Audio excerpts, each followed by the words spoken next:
आम आदमी पार्टी की प्रदेश उपाध्यक्ष पूर्वांचल की हमारे बीच में बैठी हैं ज्योतिमाला, जो पार्टी से टिकट मांग रही थी, पार्टी ने टिकट नहीं दिया। उसके बाद ये बागी बन बैठी, आजाद उम्मीदवार के रूप में वार्ड 40 से खड़ी हो रही है। और ज्योतिमाला लंबे समय से इस क्षेत्र के अंदर कार्य कर रही हैं, उसके बावजूद भी ज्योतिमाला को टिकट नहीं दिया गया, इसलिए इन्होंने निर्दलीय पर्चा भरा है। हमारे बीच में ज्योतिमाला जी हैं, हम उनसे बात करना चाहेंगे।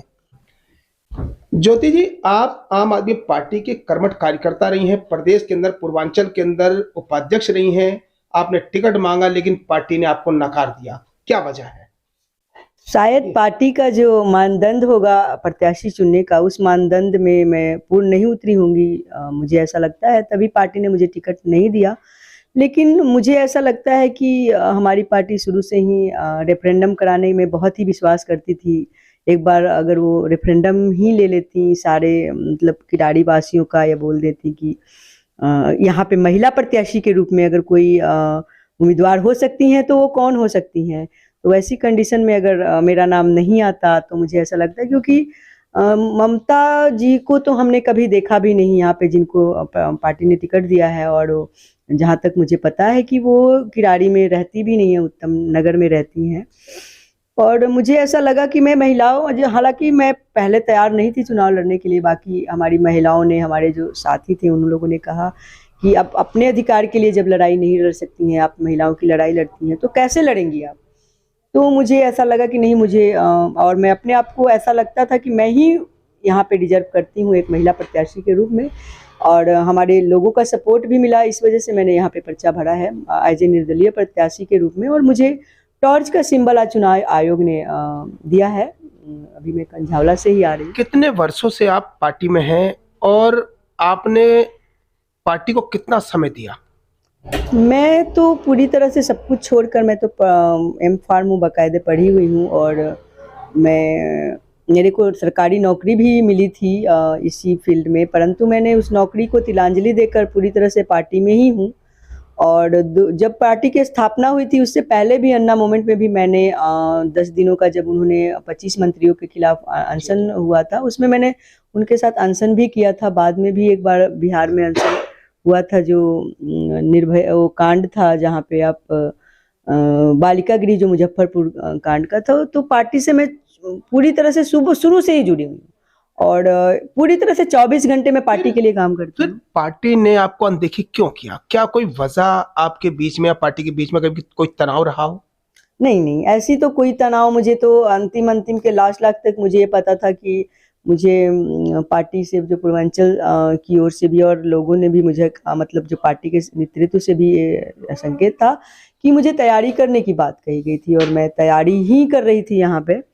और एकाएक से जब मेरा नाम जब नहीं आया तो मैं तो शौक रह गई कि ये कैसे हो गया महिला प्रत्याशी के रूप में, मेरा नाम ही नहीं है उसमें। जब किराड़ी में आपने लंबे समय से काम किया है, NGO चला रहे, महिला पंचायत भी आपने चलाया, उसके बावजूद पार्टी के लिए आपने अपनी नौकरी को दांव पर लगा दिया और पार्टी के अंदर एक समर्पित कार्यकर्ता के भाव से आपने काम किया। लेकिन आज जिनको टिकट दिया वो जबकि पार्टी की कार्यकर्ता नहीं रही हैं, ऐसा आपने कहा।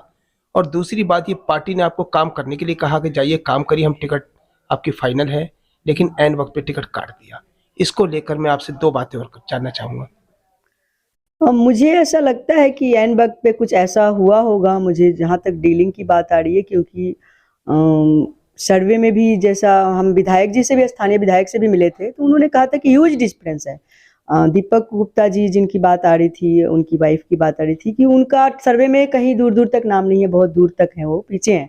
ये खुद स्थानीय जो नेता हैं हमारे, उन्हीं का ये बयान था, और मेरे सामने की बात कहा था उन्होंने।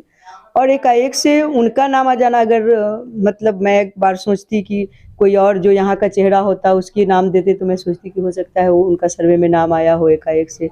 लेकिन उन्होंने खुद, उन्हीं के मुंह से मैंने सुना कि उनका कहीं भी दूर दूर से नाम नहीं है, जो जिनको टिकट दी गई है।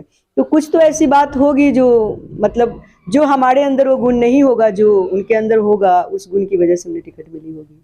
अच्छा, अब आपने निर्दलीय फॉर्म भरा है जी, टॉर्च आपका सिंबल है, तो कितना नुकसान पहुंच सकता है आपके निर्दलीय खड़े होने के बाद आम आदमी पार्टी को? मैं पार्टी को नुकसान पहुंचाने के लिए, किसी भी, चाहे वो आम आदमी पार्टी हो या बीजेपी को नुकसान पहुंचाने नहीं आई हूँ। मैं तो यहाँ पे उम्मीदवारी रखी और जीतने के लिए आई हूँ। मेरे को आप हर जगह स्थिति ऐसी है, बहुत काफ़ी मजबूत हूँ मैं यहाँ पे। लोग, हमारी महिलाएं हैं, हमारे जो क्षेत्र के जनता हैं, लोग हैं, सारे मुझे काफ़ी मतलब पसंद कर रहे हैं। और उनका कहना है कि ये निगम का चुनाव कोई बहुत बड़ा चुनाव नहीं होता है, ये एक फेस वैल्यू का चुनाव है, जिसे लोग देखते हैं बार बार। हमारे अभी बिहार का, उत्तर प्रदेश का, बहुत जगह कोई बात आप करें तो वहाँ तो ये एक स्थानीय चुनाव माना जाता है, इसमें पार्टी का सिंबल भी नहीं होता, लेकिन वो जीतते हैं। उसी तरह से मैं इस चुनाव में पर्चा भरी हूँ। और मुझे ज्योतिमाला जी देखिए, फेमस तो आप हैं, आपका चेहरा भी है, लेकिन आप जो जीतने की संभावना बता रहे हैं वो कहां तक और कितना वोट आपको मिल सकता है? क्योंकि लंबे समय से आप इसी वार्ड 40 में रह रहे हैं और कार्य भी कर रहे हैं। कितना वोट मिल सकता है मैं नहीं कर सकती हूँ, क्योंकि अभी जीतने की अनुमानतः संभावना बता रहे हैं, मैं जीत रही हूँ। हाँ, मुझे तो ऐसा लगता है कि मुझे 10 से 15 हज़ार के बीच में वोट यहाँ पे आएगा और मैं जीतूंगी, और अच्छे मार्जिन से जीतूंगी। ये भी नहीं कि मैं कम मार्जिन से जीतूंगी, मैं अच्छे मार्जिन से जीतूंगी, क्योंकि जनता आज एक तरह से कहें तो जो भी उन्हें मिला है, प्रत्याशी जो भी मिले हैं, उनसे काफी, एक तरह से जो पूर्व पार्षद जो सोना जी, रंजीत चौधरी जी हैं, उनसे भी काफ़ी नाराज हैं। और जो हमें प्रत्याशी के रूप में अभी मिले हैं दूसरी पार्टी से, आम आदमी पार्टी से, या उनके प्रति भी काफ़ी उनको मतलब वो उम्मीद ही नहीं है। जैसे मैं ग्राउंड पे, आपने जैसा बोला कि आप ग्राउंड की नेता हैं, तो मैं ग्राउंड पे भी होती हूँ और उनके बारे में कहीं भी कोई उम्मीद नहीं जताते हैं। कोई भी मतलब जनरल लोग, पब्लिक भी उनके पक्ष में नहीं है। तो अच्छा, ये आप सब लंबे समय से इसी वार्ड में काम कर रही हैं, जी। किन किन चीजों की समस्याएं जो है इस वार्ड में सबसे ज्यादा है? इस वार्ड में सबसे ज़्यादा समस्या तो मुझे लगता है कि यहाँ पे एक पार्क होना चाहिए, जो अभी इस वार्ड में नहीं है। और मैं एक तरह से एडुकेटेड हूँ और मुझे पढ़ाई से थोड़ा ज़्यादा ही लगाव है, और मुझे लगता है कि बच्चे एडुकेटेड होने चाहिए। तो लाइब्रेरी, मैंने, आपको पता होगा कि अभी मैंने एक लाइब्रेरी शहीद भगत सिंह पुस्तकालय भी चलाती हूँ, जो कि यहाँ पे दूसरे वार्ड में वो लग जाता है। तो मेरा ये है कि यहाँ पे भी पूरी तरह से एक लाइब्रेरी होना चाहिए। कम्युनिटी सेंटर की ज़रूरत है, जो कि अभी हमें नहीं दिखा है यहाँ पे। साफ सफाई की बात करें तो पूरे दिन आप देखते ही होंगे, कोई भी ऐसा दिन नहीं होता कि हमें पैर को अच्छे से धोने, मतलब कीचड़ पूरी तरह से हो जाता है पूरी तरह से। तो सफाई की, कूड़े का अंबार भी लगा हुआ है। तो यानी कि हमारा ये पहली प्राथमिकता होगी कि जो साफ सफाई, दवाइयों का छिड़काव भी कभी नहीं होता। यहाँ के जो सिटिंग पार्षद हैं, उन्होंने तो पूरी तरह से पैसा बनाने का, और सबसे ज़्यादा यहाँ का मेजर प्रॉब्लम है कि अब बड़े बड़े बिल्डिंग बना लो, उन लोगों का तो कुछ पता नहीं चलता। छोटे छोटे 20 गज 25 गज का जैसे ही मकान बनता है, और सूंघते कौन आ जाती है?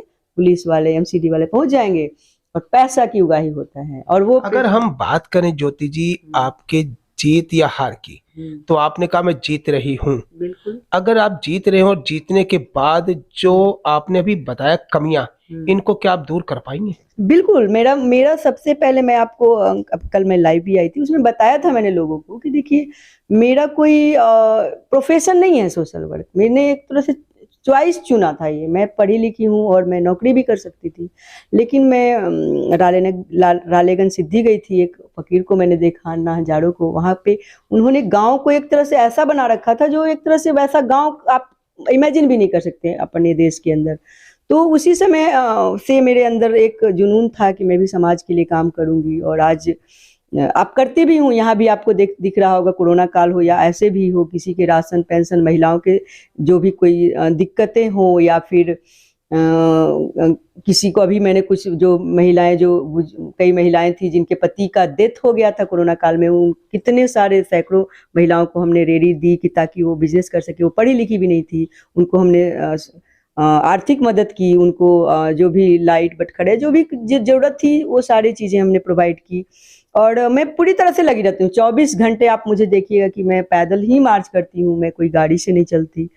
और एक बैग भी हमारे पास हमेशा होता है कि ताकि कुछ भी, किसी की समस्या क्या है, मैं हमेशा राइट डाउन करती हूँ।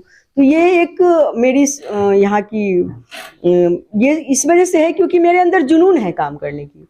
और अगर ये वार्ड में मैं विजय होंगी तो उसके बाद मेरी प्राथमिकता होगी कि मैं इस वार्ड को एक आदर्श वार्ड बनाऊं, जो कि दिल्ली का एक आदर्श वार्ड के रूप में यहाँ पे हो। एक दिल्ली जैसे शहर में रहते हुए, मतलब हमारी राजधानी में रहते हुए भी मुझे शर्म आती है कि मैं किरारी में ऐसी जगह पे बेसिक सुविधाओं के लिए लोग लड़ रहे चलिए हैं। भगवान से कामना करेंगे कि आप आजाद उम्मीदवार के रूप में जीते और क्षेत्र की जनता के लिए काम करें। लेकिन अब एक आखिरी सवाल, वार्ड 40 की जनता के लिए क्या संदेश देना चाहेंगे? मैं उन लोगों को यही संदेश देना चाहूंगी कि आप मेरे सामने लगभग 4-5 जो भी प्रत्याशी हैं वो सारे अपने परिवार समर्थित हैं, यानी किसी को पति समर्थन दे रहा है, किसी को ससुर समर्थन दे रहा है, लेकिन मैं एक आज़ाद उम्मीदवार हूँ तो आज़ाद ही हूँ और मेरा पूरा परिवार ये वार्ड है। वार्ड क्या, ये किराड़ी ही मेरा पूरा परिवार है, तो मैं उनकी परिवार हूँ, तो वो मुझे सब मिलकर मुझे जिताएं और तब देखें कि मैं क्या कर सकती हूँ। और मेरे कान पकड़ के बोले कि मैं क्या नहीं करी, अगर कुछ काम उनके मन मुताबिक, तो मैंने कान पकड़ के बोले कि तुम मेरा परिवार कैसे हो जब तुमने काम नहीं किया। और मैं उसी तरह से अपने, जिस तरह से मैं किराड़ी को परिवार समझती हूँ, वो किराड़ी वासी भी मुझे परिवार समझते हैं अपने। अभी आपने वार्ड 40 की प्रत्याशी ज्योति माला जी को सुना, जिनका चुनाव चिन्ह टॉर्च है। इन्होंने वार्ड 40 की जनता से अपील किया है कि मैं आपके परिवार का हिस्सा हूं, आप मेरा परिवार हो, आप सभी लोग मिलकर मुझे जिताए। उसके बाद आप कान पकड़कर मुझसे जो काम कहेंगे वो सारे काम आपके होंगे। और पहला प्रत्याशी ऐसा है जो लंबे समय से इसी वार्ड में रहकर कार्य कर रहा है, क्योंकि चाहे वो कोरोना काल हो, चाहे कोई भी मुसीबत हो, किसी प्रकार की कोई भी आफत आई हो, किसी पर भी उस पर हमेशा तत्पर रही हैं, खड़ी रही हैं लोगों का समर्थन के लिए। आज इन्होंने अपील किया है कि समर्थन दे, आम आदमी पार्टी छोड़कर आजाद उम्मीदवार के रूप में खड़ी हुई हैं और लोगों से वोट मांगने की अपील कर रही हैं। अब देखना यह होगा वार्ड 40 की जनता क्या इनको वोट देती है या नहीं। समय बताएगा कि पार्षद के रूप में क्या वार्ड 40 की जनता इनको देखना चाहेगी। बने रहे द फास्ट न्यूज के साथ। अनिल वर्मा, दिल्ली।